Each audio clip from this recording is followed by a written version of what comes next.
Donc, je poursuis. Donc, ici, comme je disais tantôt, broyeur à bord, broyeur à boulet qui nous permet d'avoir des fines particules. Ensuite, ces particules-là qui sont légèrement humides sont déversées dans une bâche contenant de l'eau pompée. Donc, on obtient ce qu'on appelle une pulpe, qui est une espèce de boue très liquide dans laquelle les particules ne sont pas dissous. Elles sont simplement fines de particules mélangées à l'eau.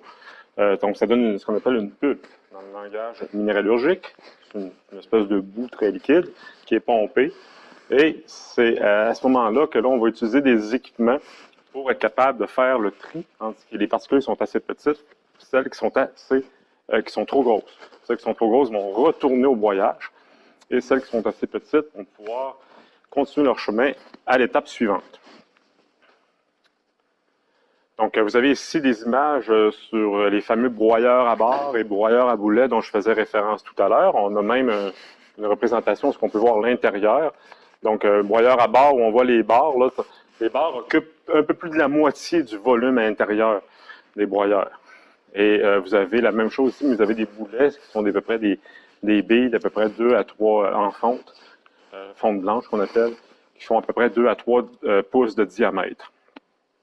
Et vous avez des photos ici, des vues là, de vrais broyeurs utilisés dans l'industrie minière. Donc ça tourne, il y a un moteur, là, ça tourne sans arrêt.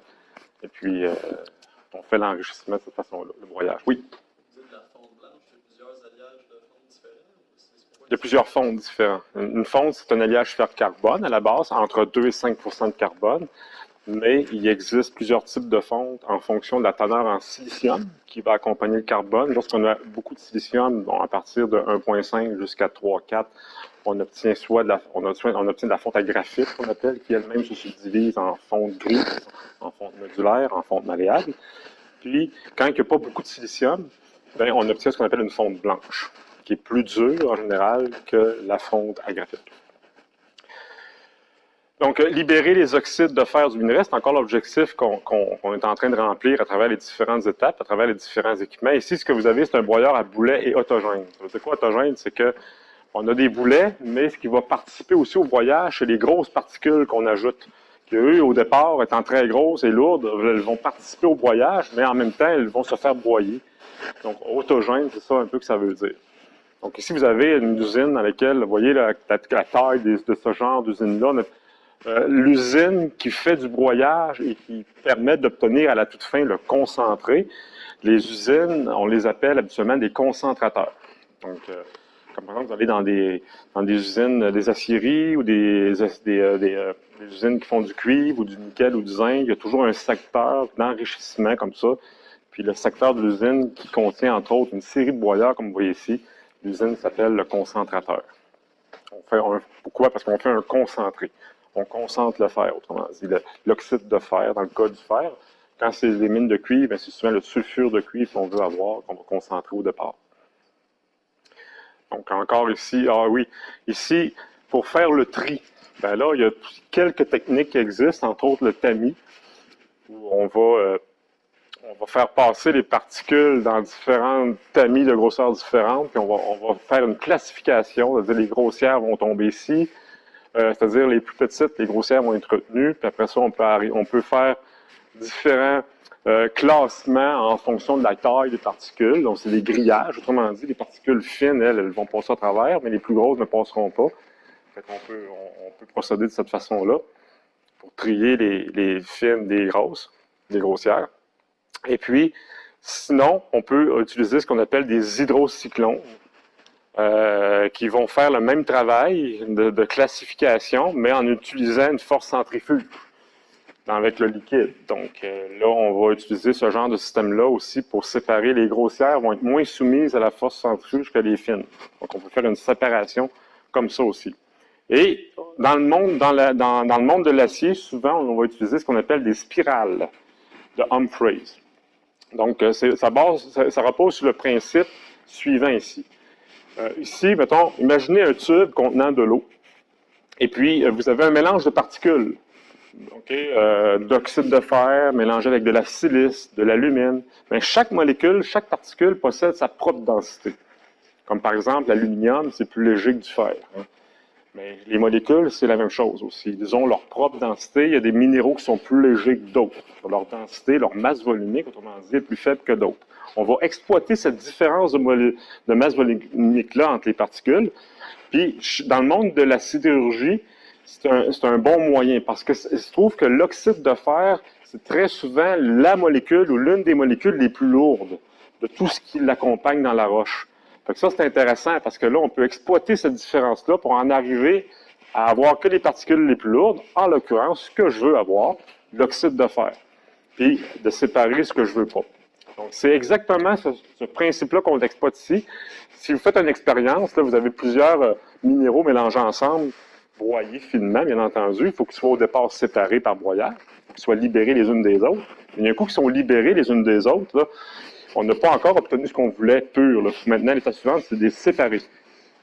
OK? Ils sont encore mélangés. Donc, là, ce qu'on fait, c'est que si vous, mettons, vous décidez de plonger ça dans l'eau, bien, vous allez vous rendre compte que les particules plus lourdes tombent plus vite que les particules plus légères. Fait qu'on pourrait décider, autrement dit, la vitesse de chute va être plus grande pour les lourdes. Fait qu'au bout de quelques secondes, ben, si on prend une photo, vous allez voir, oh, les particules lourdes sont là, les particules légères sont là. Et voilà, la séparation est faite. Fait qu'imaginez qu'on a une porte qu'on peut mettre ou enlever. Fait qu'aussitôt que je vois passer les lourdes, ma petite porte, là, je la mets, clac, je la tasse, puis là, ben, les légères, ils restent coincés ici, puis les lourdes sont là, puis là, ce que je veux. En l'occurrence, l'oxyde de fer, ça serait ici. Et voilà. Ça, c'est le truc qu'on pourrait. Ben, c'est pas ça qu'on fait exactement, là, mais le principe du procédé repose là-dessus. OK? Et là, il faut être conscient aussi que on utilise la gravité, mais on utilise aussi la résistance de l'eau, du fluide. Okay? S'il n'y a pas de fluide, ben, les particules légères et les particules lourdes, ils vont tomber en même temps. Si vous faites ça sur la Lune, si vous prenez votre mélange de minéraux, vous allez sur la Lune, okay, vous les laissez tomber, ils vont tomber exactement en même temps. Vous ne serez pas capable de faire de séparation. Okay? Il n'y a pas de fluide sur la Lune. L'air, c'est un fluide aussi. Il n'y a pas d'air sur la Lune, il n'y a rien, c'est du vide. Okay? Par contre, si vous faites ça sur... Mettons, si les particules, ça va marcher plus ou moins parce que l'air n'est pas très dense. Mais par contre, si vous laissez tomber une plume, puis un enclume à 300 mètres du sol, puis qu'on vous demande lequel va arriver en premier, ben, c'est bien entendu, c'est l'enclume. Elle va descendre beaucoup plus vite. La plume, on va faire ça va prendre un méchant bout avant qu'elle touche le sol. Mais si vous faites la même expérience, plume enclume sur la Lune, les deux vont tomber en même temps. Ce qui fait que la plume, elle tombe beaucoup moins vite. C'est parce qu'elle est moins dense, puis sa surface spécifique, elle est plus forte, ce qui fait que l'air est capable de retenir. Ça prend de l'air. Sinon, s'il n'y a pas d'air, les deux vont tomber en même temps. C'est la loi de Newton qui s'applique, le F égale ma.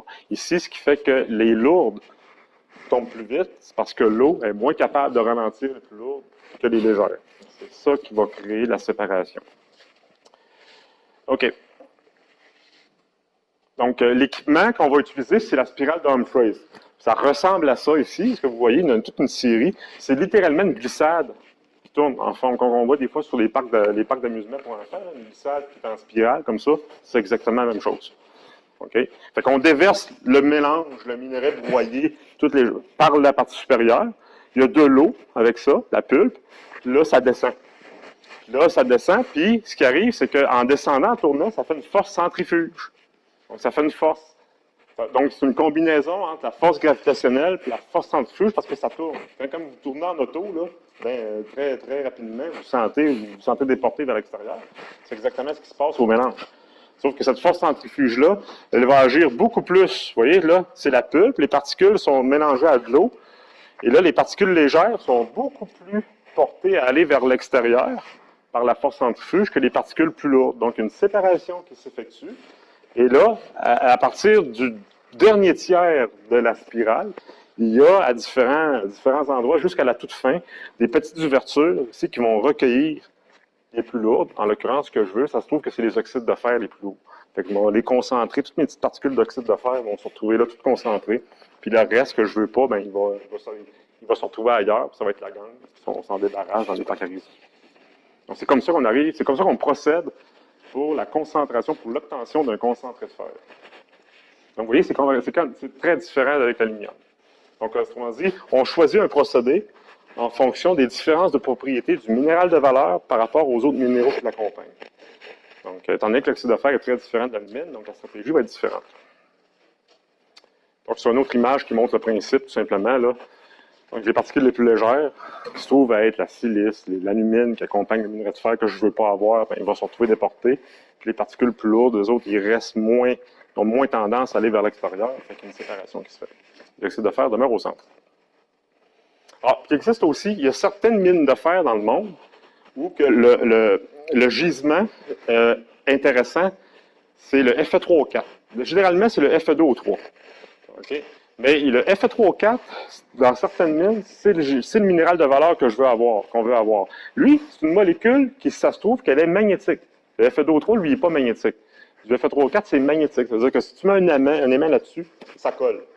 Fait que, généralement, ceux qui exploitent la magnétite, qu'on appelle, eux, ils vont y aller différemment. Parce que le Fe2O3, il y a des particules qui sont... La différence de densité n'est pas assez forte, donc c'est moins efficace. Fait que eux, ce qu'ils vont faire, ils vont prendre simplement un aimant. Ils vont faire, il y a une roue avec des aimants tout autour. OK? Et puis, ils vont déverser le mélange ou sur le dessus. La roue tourne. Puis tout ce qui est magnétique, en l'occurrence, ben, le Fe3O4, le reste ne l'est pas. Fait que le Fe3K, il va rester collé après les aimants.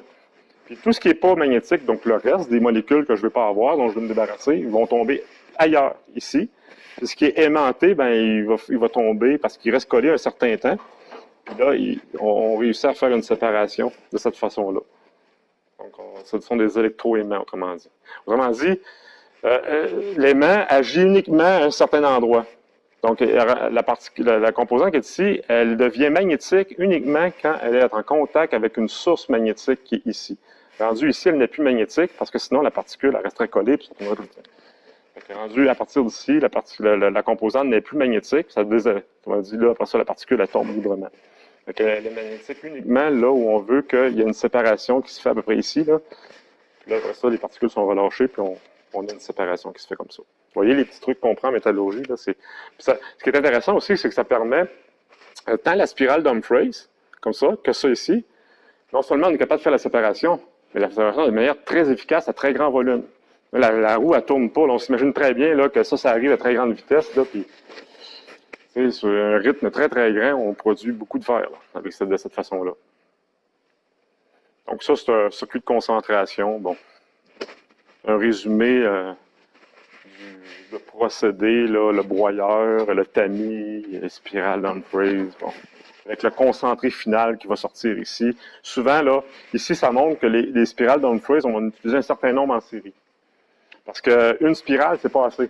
Parce qu'il y a toujours des légères qui eux, ils se font retenir par des plus lourdes, et qui vont tomber avec les plus lourdes qu'on ne veut pas avoir. Fait que ça prend une autre spirale pour arriver à se débarrasser des légères qu'on ne veut pas avoir. Fait que ça prend, il faut faire passer ça en plusieurs spirales pour qu'à la toute fin, on ait un concentré, suffisamment concentré, que de l'oxyde de fer, puis le moins d'autres choses possible.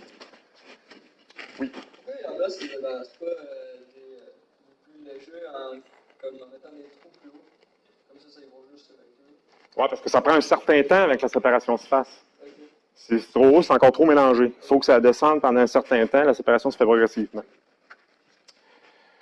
Donc, ça, c'est une autre image. Ah oui, ça, c'est la suite. Ensuite, le concentré qui est mélangé à de l'eau sous forme de pulpe, parce que tout ça, là, ça fonctionne avec de l'eau. C'est comme une boîte qui descend, la pulpe. Ben, après ça, ben, on n'a plus besoin de l'eau. Okay? Parce qu'on a notre concentré. Fait que l'eau, elle devient inutile. Fait que là, il faut faire sécher ça. Fait qu'au départ, on le fait décanter dans des décanteurs. C'est des bassins très, très grands, mais très peu profonds. Puis là, ben, les particules d'oxyde de fer, eux autres, par gravité, ils vont descendre dans le fond. Okay? Comme du sable d'une rivière. Là, puis là ben, l'eau reste dessus. Fait que là, ça va donner une pulpe très épaisse, encore humide, là, parce que fait qu'on a 60-70% solide, le reste étant de l'eau encore. Mais autrement dit, on commence le travail de séchage avec ça. Et ensuite, on l'achève avec des fours. Ici, il y a l'option filtre-presse. On peut aussi passer la pulpe dans un filtre-presse sous pression. Donc, la pulpe, elle reste coincée entre des filtres sous forme de câble, puis l'eau, elle continue son chemin. Fait que après ça, on ouvre les câbles, puis le concentré, il tombe en bas, puis là, on obtient quelque chose de vraiment très solide, encore un peu humide, mais beaucoup plus sec. Sinon, il y a les fours de séchage aussi. Donc là, on va obtenir, là, on va faire sécher, au lieu d'utiliser un filtre, on va utiliser de la chaleur dans un four pour faire évaporer l'eau, autrement dit. Là, ben, peu importe le chemin utilisé, là, le concentré à cette étape-ci, il y a moins de 8% d'humidité. Ensuite, là, ce qu'on va faire avec ça, le concentré avec 8% d'humidité, ils vont le broyer encore en plus fines particules. Là, l'étape suivante, après ça, c'est ici, le filtre à disque. Filtre à disque, je viens de penser. Ah oui, c'en est un, filtre à disque. Non, c'en est pas un. Oui, c'en est un, en tout cas. Peu importe. J'ai oublié de mettre une image pour représenter ça, mais c'est pas grave. C'est que là, vous voyez les boulettes que je vous ai présentées au début, on est rendu à la production de boulettes. Ce qu'on a au départ, là, c'est une pâte. Mais c'est pas intéressant, ça, pour la manutention. Okay? C'est trop difficile à manipuler. Fait que là, ce qu'on va faire, c'est que la pâte, là, on va la faire descendre sur un disque en pente. Ça va faire comme une boule de neige, littéralement. La pâte, elle va, en descendant, elle va s'agglomérer, puis ça va tomber en bas en boule. Fait que c'est ce qu'on va faire. C'est un filtre à disque comme ça ici. Ouais, c'est ça, c'est le mélangeur. L'agglomération, c'est le procédé qui met qui produit les boulettes. Ensuite, on va trier parce qu'on va contrôler la taille des boulettes. Il va y en avoir des trop grosses, des trop petites. Fait qu'on va remettre ça dans l'agglomération. Là, les boulettes qui ont la bonne grosseur, ben, eux autres, ils vont aller se faire cuire parce qu'il y a encore c'est encore humide un peu pour que ça colle. Là, ce qu'ils vont faire, c'est qu'ils vont ajouter, ah oui, au départ, ils ont ajouté du charbon un peu à travers ça, de la bentonite qui est un liant, comme une colle, qui va servir à faire agglomérer les boulettes. Parce que si on met rien, ça ne fera pas de boulettes, ça ne collera pas. Un peu comme de la plastine. Là. Ils mettent des liens aussi pour que ça colle. Et puis après ça, à la toute fin, quand on a les petites boulettes agglomérées, ils vont faire une cuisson pour, d'une part, enlever le reste d'humidité. Il n'y aura plus de molécules d'eau du tout là-dedans. Et pour faire réagir la bentonite avec le charbon, avec l'oxyde de fer, pour qu'on ait des boulettes, ça fait vraiment comme une roche. Là. Ça fait quelque chose de très solide. La cuisson elle donne une résistance aux boulettes de concentré. Fait que là, à la toute fin, on a littéralement des boulettes de concentré relativement peu qui vont donc être prêtes pour l'étape suivante. Là, maintenant, cette étape-ci, on a fait la moitié du chemin, c'est-à-dire ce qu'on vient de faire, on vient de réussir à faire, c'est d'obtenir de l'oxyde de fer uniquement, presque pur, débarrassé des autres minéraux qui l'accompagnaient dans la roche. Vous voyez que c'est quand même pas si simple. C'est des étapes, c'est relativement complexe. Donc, et là, maintenant, on est rendu à la deuxième partie. Du coup, qu'on a les boulettes d'oxyde de fer, reste maintenant à obtenir le fer sous sa forme métallique. Donc, prêt à libérer le fer du concentré d'oxyde de fer. Donc là, comme ça l'était le cas pour l'aluminium, là, là maintenant, il va falloir faire des réactions chimiques, ce qu'on n'a pas fait encore. C'était quand même mécanique tout à l'heure. Okay? Donc, il faut faire des réactions chimiques, autrement dit, il faut casser les molécules, séparer l'oxygène du fer, comme on a dû le faire aussi avec l'alumine pour l'aluminium, pour l'obtention d'aluminium. Mais là, il va y aller avec des procédés complètement différents. Okay? Ici, ce que vous avez, c'est un des équipements, mais ça tend à disparaître avec les années, cet équipement-là, mais ça a été très, très longtemps, de loin, l'équipement utilisé pour obtenir le fer sous sa forme métallique. Il y en existe encore beaucoup aujourd'hui, mais avec les années, on l'utilise de moins en moins parce qu'on a développé des procédés plus efficaces, moins polluants avec les années. Mais c'est encore une référence, ce qu'on appelle le haut fourneau. Donc, le haut fourneau, c'est un équipement qui permet de faire la réduction de l'oxyde de fer. Vous voyez, j'utilise encore le terme de réduction parce que c'est toujours la même chose. En métallurgie, presque tous les métaux sont sous leur forme oxydée dans la croûte terrestre, à part l'or.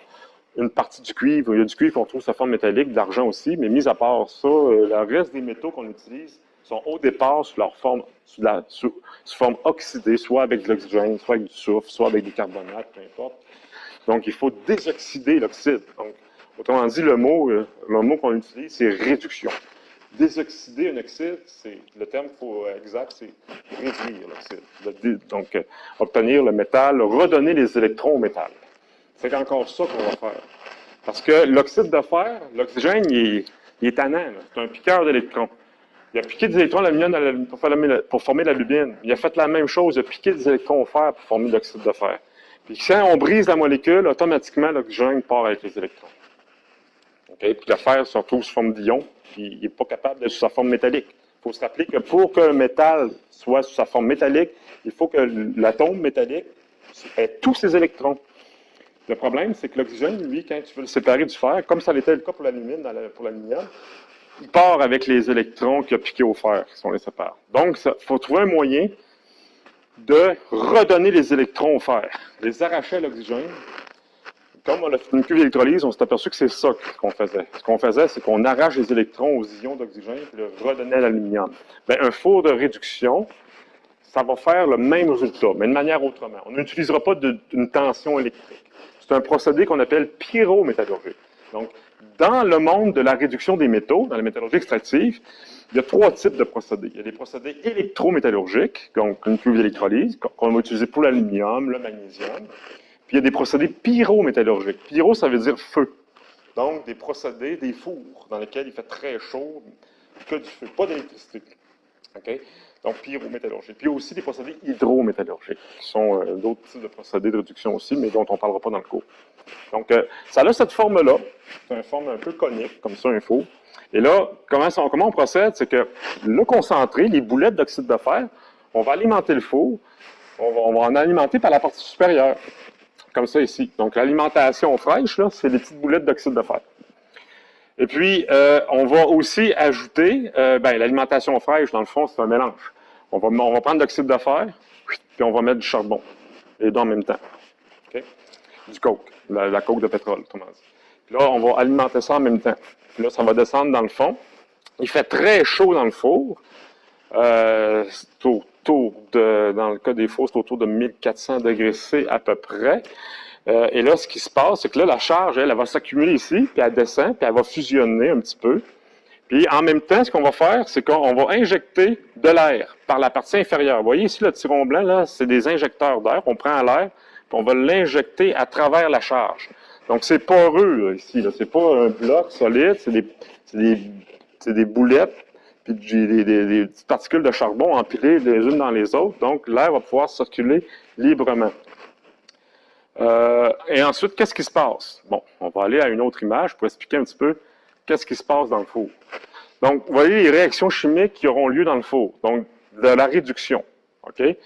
Donc, ce qui se passe au départ, c'est que le charbon, le pétrole que j'ai mis dans le four, le carbone, autrement dit, l'oxygène que j'injecte, il va former du monoxyde de carbone. Donc, ça va se faire dans le bas du four.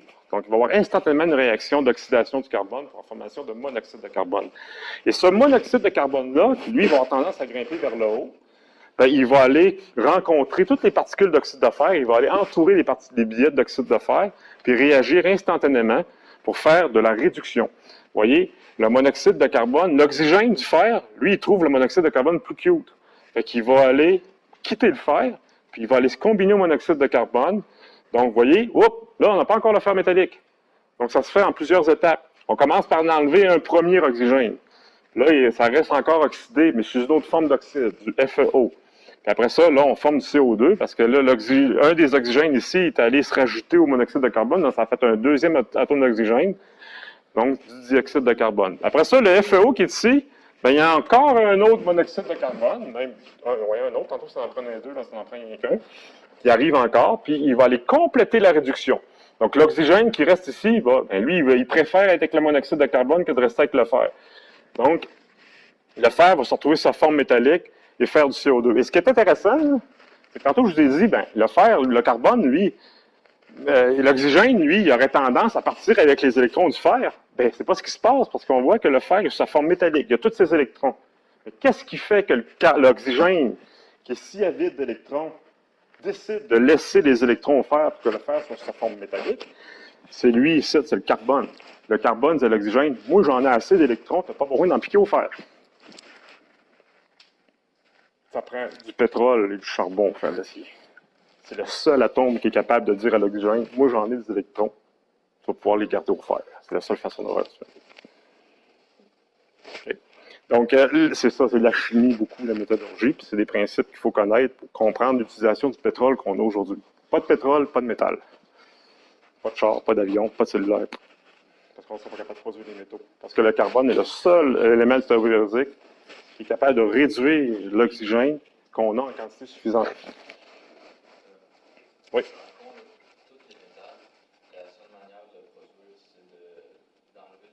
Oui. Exactement. Le carbone, lui, c'est comme s'il disait, moi j'ai assez d'électrons pour t'en fournir à la place. Donc tu peux laisser des électrons du fer, du métal tranquille, ou moi t'en fournir.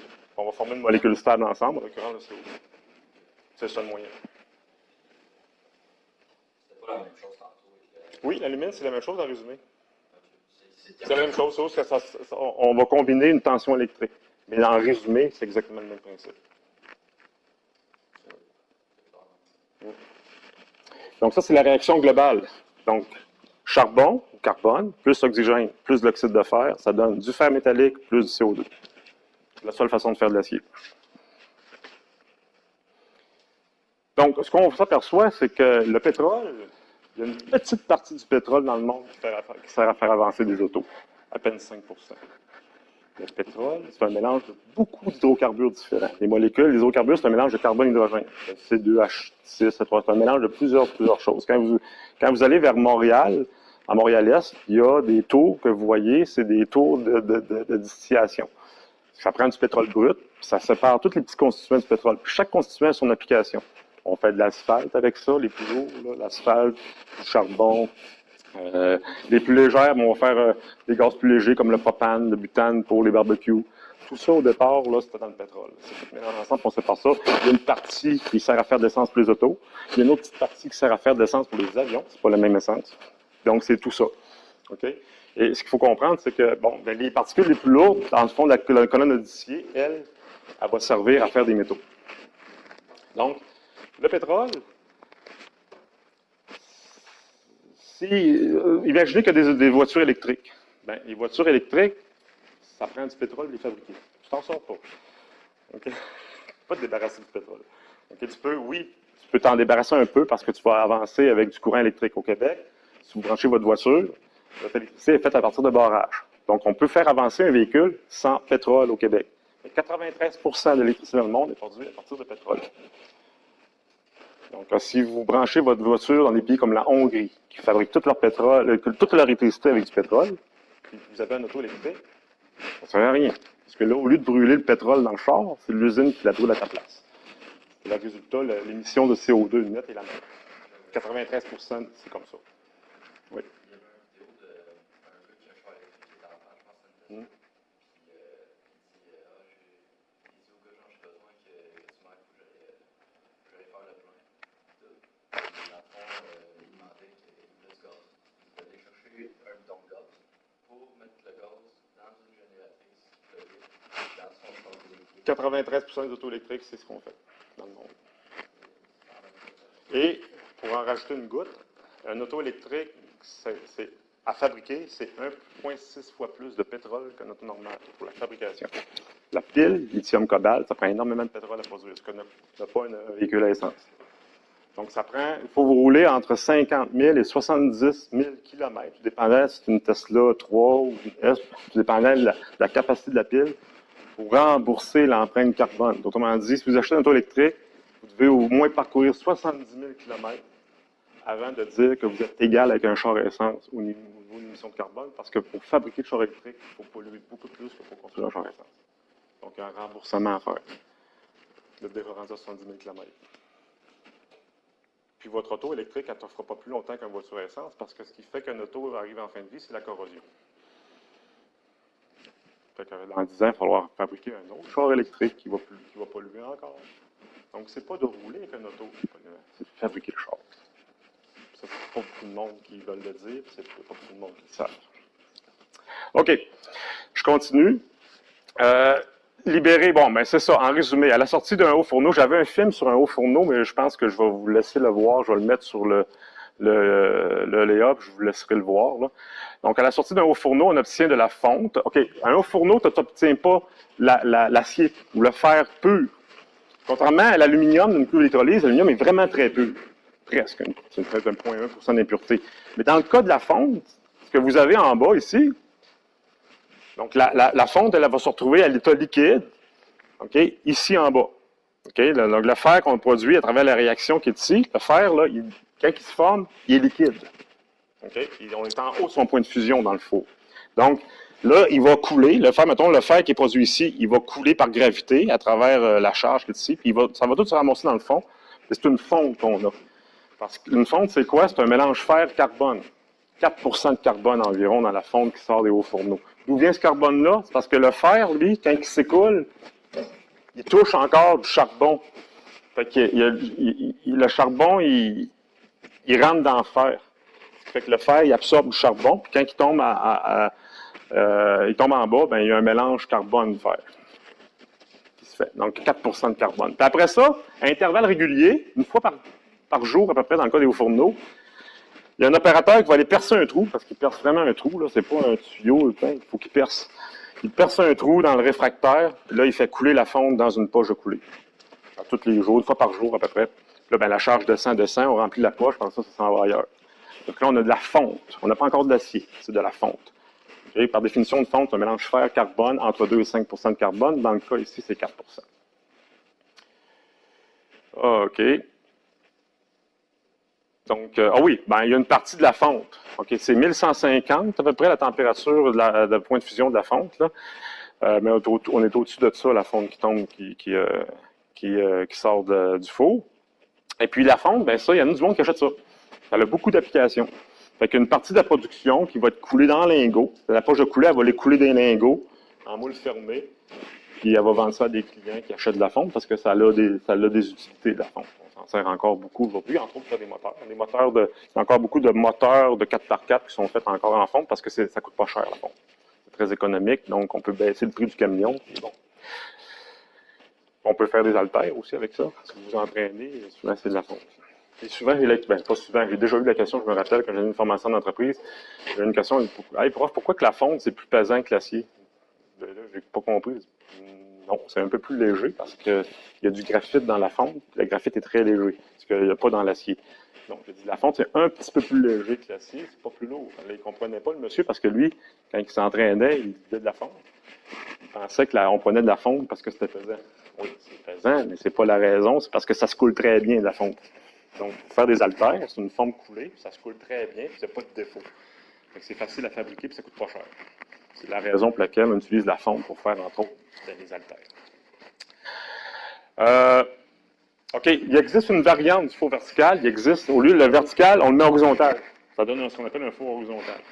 Comme chez QIT à Sorel, si vous venez de ce coin-là, il y a QIT à Sorel, si vous connaissez l'usine, eux, ils font de l'acier et de la fonte, mais ils utilisent un four horizontal, eux. Parce que ça permet, eux autres, ils utilisent comme source du minerai d'ilménite, qui est un mélange d'oxyde de fer et d'oxyde de titane. Il y a les deux oxydes.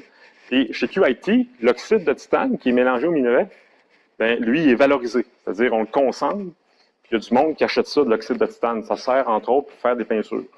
La peinture blanche, le blanc très profond des peintures, la base blanche, c'est de l'oxyde de titane qui fait que la peinture est blanche. Donc, il y a beaucoup de compagnies de peinture qui vont acheter de l'oxyde de titane. Ça s'appelle QIT fer et titane. L'usine ne fait pas de titane métallique.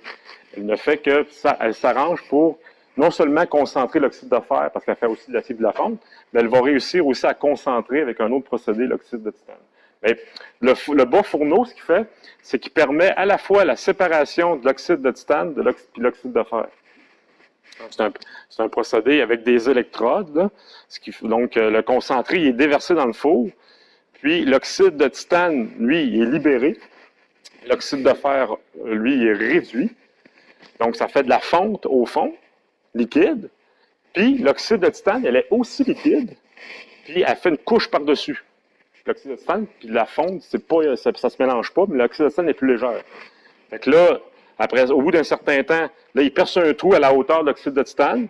Fait que là, il coule d'un côté, il coule la scorie de titane presque pure, puis ça s'en va dans un concentrateur pour augmenter encore plus la pureté, puis il vend l'oxyde de titane. Puis, il perce un trou plus profond pour atteindre la fonte. Puis là, après ça, la fonte, ils vont en chercher, puis la coulent. Ils vont la couler à lingot. Il y a une partie de la fonte qui est coulée à lingot, comme je disais tantôt, il y a des clients qui achètent ça. Puis il y a une partie de la fonte qui, elle, va être destinée à devenir de l'acier. Puis, à l'usine, il y a une usine qui est rattachée à QIT, qui s'appelle poudre métallique du Québec. Et eux autres vont fabriquer de la poudre de fer, qui rentre entre autres dans la fabrication des céréales. C'est pas une farce, c'est vrai. Parce qu'il y a du fer dans les cornflakes, hein? Entre autres, la compagnie qui est là, ils achètent de la poudre de fer. Donc ça, c'est une représentation un peu plus détaillée du bas fourneau. C'est des électrodes. Les électrodes, qu'est-ce qu'elles font? C'est elles qui vont fusionner la charge, qui vont maintenir à température élevée la charge. C'est des électrodes. C'est comme ça ici. Fait qu'on alimente, c'est électrique. Donc un bas fourneau, on utilise l'électricité, entre autres, mais pas de manière, pas autrement qu'une cuve d'électrolyse. Ce sont des électrodes, puis il y a des arcs électriques qui sont provoqués. La scorie est très résistante électriquement. Fait que la scorie, c'est l'oxyde de titane. Fait qu'on fait circuler l'électricité là-dedans, puis c'est très résistif. Un peu comme quand vous faites passer du courant dans un grille-pain. Ce qu'on veut d'un grille-pain, c'est que ça chauffe. Fait que les filaments que vous voyez à l'intérieur du grille-pain, c'est un acier très peu... je pense que c'est un acier, en tout cas, c'est un type d'acier qui est très résistif. Comme les ampoules électriques aussi, ça va être un filament de tungstène qui est très résistif. On veut que ça allume, on veut que ça chauffe. Donc, puis on veut que ça fasse de la lumière. Dans le cas d'un grille-pain, ça va allumer aussi, mais ça va faire de la chaleur. Donc, un matériau qui ne conduit pas bien l'électricité, il va chauffer beaucoup. Donc, ici, la scorie de titane, elle ne conduit pas bien le courant. Quand on fait passer du courant là-dedans, ça chauffe énormément, donc ça maintient la charge chaude pour que les réactions chimiques de réduction de l'oxyde de fer en fonte puissent se faire. Puis ce qui sort de ça, comme dans le haut fourneau, dans le bas fourneau, c'est encore de la fonte, comme je l'ai dit tantôt. Et puis, bien entendu, il y a du CO2 qui est produit là, avec ça, donc ça va partir. OK. Donc, ça, c'est un résumé. Concentrateur. Donc, ça commence le minerai. Ça, c'est un résumé de ce qu'on a vu concernant la métallurgie du fer. On va terminer avec ça. Le minerai, qui s'en va se faire concentrer. On obtient des boulettes d'oxyde de fer concentrées. Ça prend du charbon, du fondant. Le fondant, c'est pour faire baisser le point de fusion. Au fourneau. Ensuite, c'est acheminé au fourneau, entre autres. On injecte de l'air, de l'oxygène. Donc, on obtient la réduction de l'oxyde de fer en fonte. On génère du CO2, du monoxyde de carbone, bon, de l'azote aussi. Le haut fourneau va générer des scories, qui est un résidu qui accompagnait l'oxyde de fer. Et ensuite, là, ce qu'on n'a pas parlé encore, parce que la semaine prochaine va être rendu là, c'est que la fonte, pour la transformer en acier, ça prend une autre étape. Donc, on appelle la conversion. On convertit de la fonte en acier. Ce qui distingue l'acier de la fonte, c'est le taux de carbone. La fonte, c'est entre 2 et 5 de carbone, puis de l'acier, c'est entre 0 et 1,4 de carbone. Donc, autrement dit, pour transformer de la fonte en acier, tout ce qu'il faut faire, c'est d'enlever du carbone. Et comment on fait ça? Ben, on fait une conversion, on déverse la fonte dans un récipient spécial qu'on appelle un convertisseur. On peut utiliser un convertisseur. Je ne l'ai pas ici. Ça, c'est une autre technologie. Fait que je reviendrai ici la semaine prochaine. J'expliquerai ça la semaine prochaine, comment on convertit de la fonte en acier, puis aussi les autres technologies. Parce que là, le haut fourneau et le bas fourneau, ce n'est pas les seules technologies qui permettent de faire de l'acier.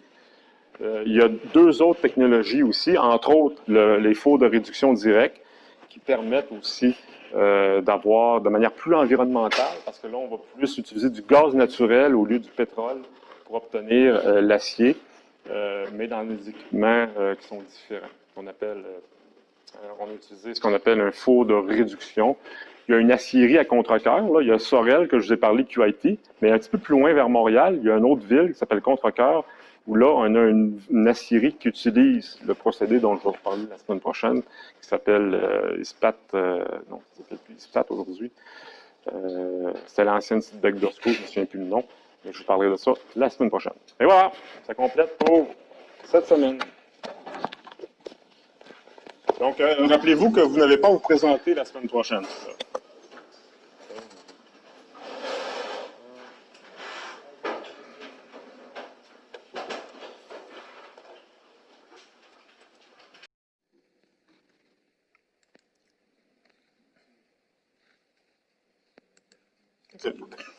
Donc, je poursuis.